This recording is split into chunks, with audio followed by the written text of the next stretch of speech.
નમસ્કાર મિત્રો, આજે તારીખ 1 ફેબ્રુઆરી 2024ને ગુરુવારના ઇમ્પોર્ટન્ટ કરંટ અફેર્સમાં તમારું સ્વાગત છે. દરરોજની જેમ સૌપ્રથમ ઓનલાઈન જોઈશું અને ત્યારબાદ જે ઇમ્પોર્ટન્ટ કરંટ અફેર્સ છે તેને આપણે ડિટેલમાં જોઈશું. આ વિડીયોની PDF તમને મારી ટેલિગ્રામ ચેનલમાં મળી રહેશે, જેની લિંક વિડીયોની નીચે ડિસ્ક્રિપ્શનમાં આપેલી છે. તો શરૂ કરીએ વનલાઇનર્સથી. ભારતમાં પહેલી વખત વિધાનસભા વિસ્તાર મુજબ સ્ટાર્ટઅપ ફેસ્ટિવલનું આયોજન અમદાવાદ જિલ્લામાં કરવામાં આવશે. જસ્ટિસ પ્રસન્ના ભાલચંદ્ર વરાલેએ સુપ્રીમ કોર્ટના જજ તરીકે શપથ લીધા છે. તેલંગાણા ખાતે દેશના બીજા વેરી લો ફ્રીક્વન્સી એટલે કે VLF કોમ્યુનિકેશન ટ્રાન્સમિશન સ્ટેશનની સ્થાપના કરવામાં આવી છે.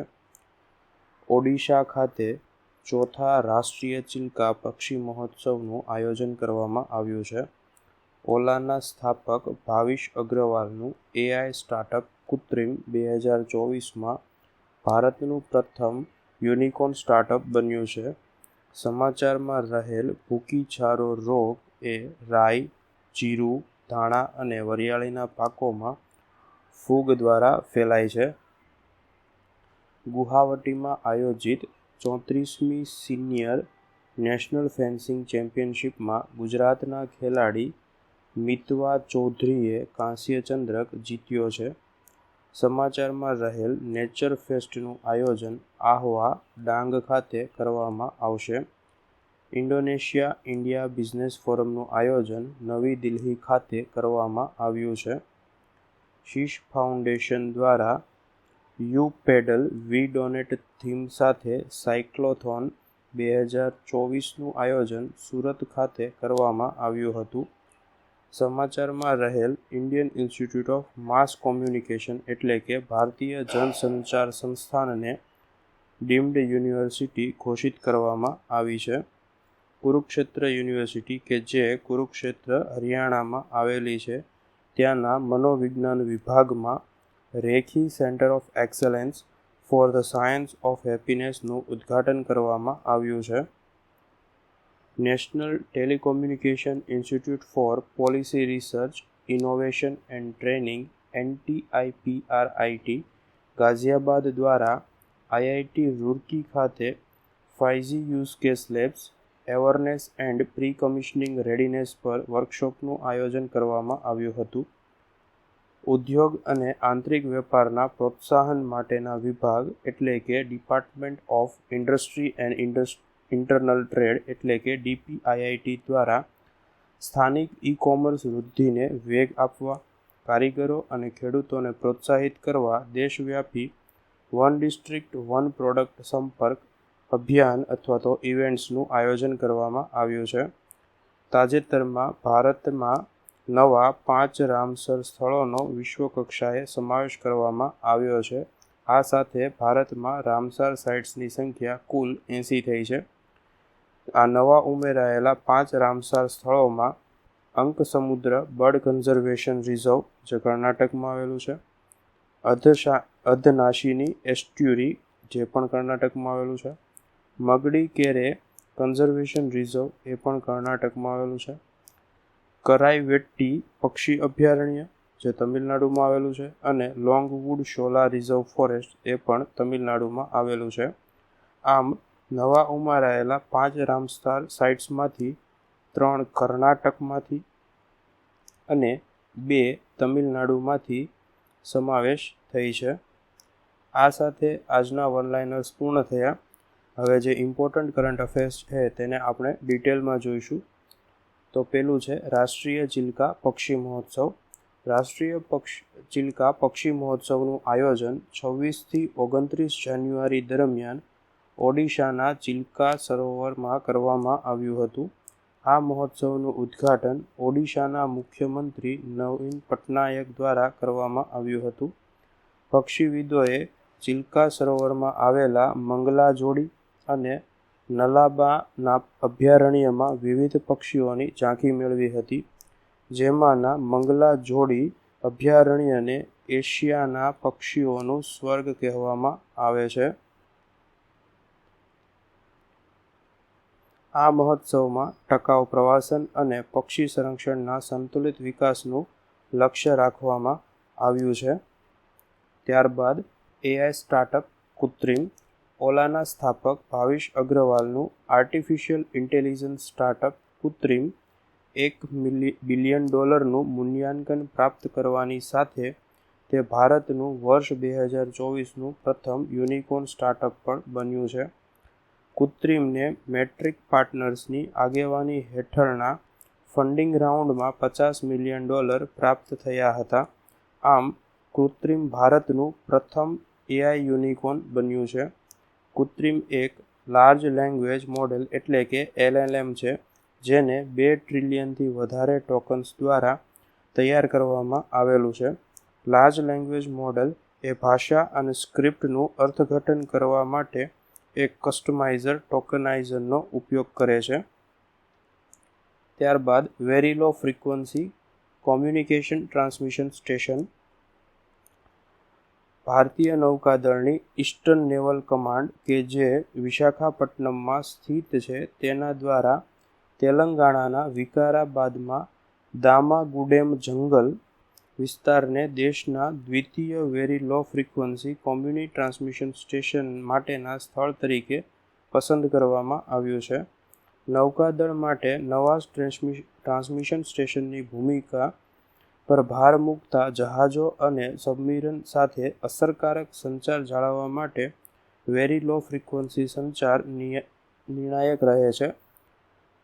વિશાખાપટ્ટનમમાં ઈસ્ટર્ન નેવલ કમાન્ડે તેલંગાણાને બીજા રડાર સ્ટેશનની સ્થાપનાના યોગ્ય વિસ્તાર તરીકે ઓળખાવ્યા બાદ આ વિસ્તારને પસંદ કરવામાં આવ્યો હતો. વિકારાબાદમાં જે નૌકાદળના એકમ તૈનાત કરવામાં આવશે તેમાં લગભગ 600 નેવલ કર્મચારીઓ અને નાગરિકોનો સમાવેશ થાય છે. એકમ સાથે સંકળાયેલ ટાઉનશીપમાં 2500થી 3000 રહેવાસીઓનું ઘર હશે. પ્રોજેક્ટના ભાગરૂપે દામગુંડમ રિઝર્વ ફોરેસ્ટની આસપાસ 27 કિલોમીટરનો રોડ પણ બનાવવામાં આવશે. તમિલનાડુના તિરુનેલવેલીમાં INS કટ્ટાબોમન રડાર સ્ટેશન એ અગ્રણી VLF કોમ્યુનિકેશન ટ્રાન્સમિશન સ્ટેશન તરીકે 1990થી સેવા આપી રહ્યું છે. ત્યારબાદ ભૂકીછારો રોગ ખેતી નિયામક કચેરીએ રાઈ, જીરું, ધાણા અને વરિયાળીના પાકમાં ફેલાયેલા ભૂકીછારો રોગને નિયંત્રણમાં લેવા માટેના પગલાં જાહેર કર્યા છે. રાજ્યના કેટલાક વિસ્તારમાં રવિ પાકોમાં ભૂકીછારોનો લોક લાગતા ખેડૂતો ચિંતિત બન્યા છે. ભૂકીછારો રોગ સામાન્ય રીતે ઠંડીનું પ્રમાણ સતત ઘટતા પાકની છેલ્લી અવસ્થામાં જોવા મળે છે. આ રોગની શરૂઆતમાં છોડના પાન પર ફૂગના સફેદ ડાઘ જોવા મળે છે, જે ધીમે ધીમે ડાળી, થડ તેમજ શીંગો જેવા દરેક ભાગો પર જોવા મળે છે અને ધીરે ધીરે આખો છોડ સફેદ છારીના રૂપમાં ફેરવાઈ જાય છે.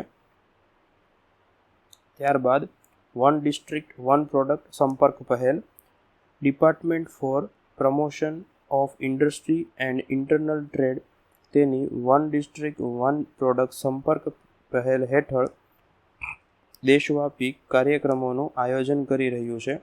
આ ઇવેન્ટ્સ પહેલ વિશે જાગૃતિ લાવે છે અને દેશભરના વિવિધ જિલ્લામાંથી ઉભરી રહેલ સફળતાની વાર્તાઓને દર્શાવે છે. કાર્યશાળાઓમાં સંતુલિત પ્રાદેશિક વિકાસને ઉત્તેજન આપવાની પ્રતિબદ્ધતા ભાર મૂકતા જિલ્લાઓ, રાજ્યો અને કેન્દ્ર વચ્ચેના સહયોગી પ્રયાસોને પ્રકાશિત કરવામાં આવે છે. આ કાર્યક્રમ અથવા તો આ ઇવેન્ટ્સ અંગ્રેજી, હિન્દી અને પ્રાદેશિક ભાષાઓ સહિત અનેક ભાષાઓમાં સ્થાનિક અને રાષ્ટ્રીય અખબારો દ્વારા સફળતાની વાર્તાઓ દર્શાવવામાં આવે છે. આ પહેલોમાં ઈ-કોમર્સ ઓનબોર્ડિંગ માટેની ટેકો પૂરો પાડવો, વન ડિસ્ટ્રિક્ટ વન પ્રોડક્ટ નીતિઓ ઘડવા માટે રાજ્યો સાથે સહયોગ કરવો, પેકેજિંગ વ્યૂહરચનાઓ વધારવા અને સ્થાનિક તેમજ વૈશ્વિક પ્રમોશનને વેગ આપવા માટે કેન્દ્રીય સ્તરે વેચાણકર્તાઓ વચ્ચે જોડાણની સુવિધાનો પણ સમાવેશ થાય છે. આ કાર્યક્રમમાં પ્રતિભાગીઓને લાઇવ ડિસ્પ્લે દ્વારા દરેક રાજ્યના પ્રખ્યાત ઉત્પાદનોની સમૃદ્ધિનો અનુભવ આપવામાં આવે છે જે વિવિધ પ્રકારની સ્થાનિક ઓફરિંગ્સને હાઇલાઇટ કરે છે. આ ઉપરાંત આ વર્કશોપમાં રાજ્ય અને કેન્દ્રીય યોજનાઓની ચર્ચા કરવી, શંકાઓ અને પડકારોને દૂર કરવા, ઉત્પાદનોનું પ્રદર્શન કરવું તેમજ કારીગરો અને ખેડૂતોને લાભ આપતી વિવિધ પહેલો વિશે જાગૃતિ લાવવા માટેનું પ્લેટફોર્મ પૂરું પાડે છે. પ્રેસ ઇન્ફોર્મેશન બ્યુરો એટલે કે PIB અને રાજ્ય સરકારના સહયોગથી DPIIT દ્વારા શરૂ કરાયેલ વન ડિસ્ટ્રિક્ટ વન પ્રોડક્ટ સંપર્ક સરકારી અધિકારીઓ, વન ડિસ્ટ્રિક્ટ વન પ્રોડક્ટના વિક્રેતાઓ, મીડિયા પ્રતિનિધિઓ અને મુખ્ય હિતધારકો સહિત વિવિધ હિસ્સેદારો વચ્ચે સહયોગને પ્રોત્સાહન આપતા એક વિશિષ્ટ પ્લેટફોર્મ તરીકે વન ડિસ્ટ્રિક્ટ વન પ્રોડક્ટ પહેલ ઉભરી આવી છે. આ ઇવેન્ટ્સમાં રિયલ ટાઈમ આંતરદ્રષ્ટિ, પડકારોને સંબોધવા અને સ્થાનિક ઉદ્યોગો દ્વારા સામનો કરવામાં આવતી તકોની શોધ માટે ગતિશીલ જગ્યા પૂરી પાડવી તાત્કાલિક વૃદ્ધિ અને વિકાસમાં યોગદાન આપે છે.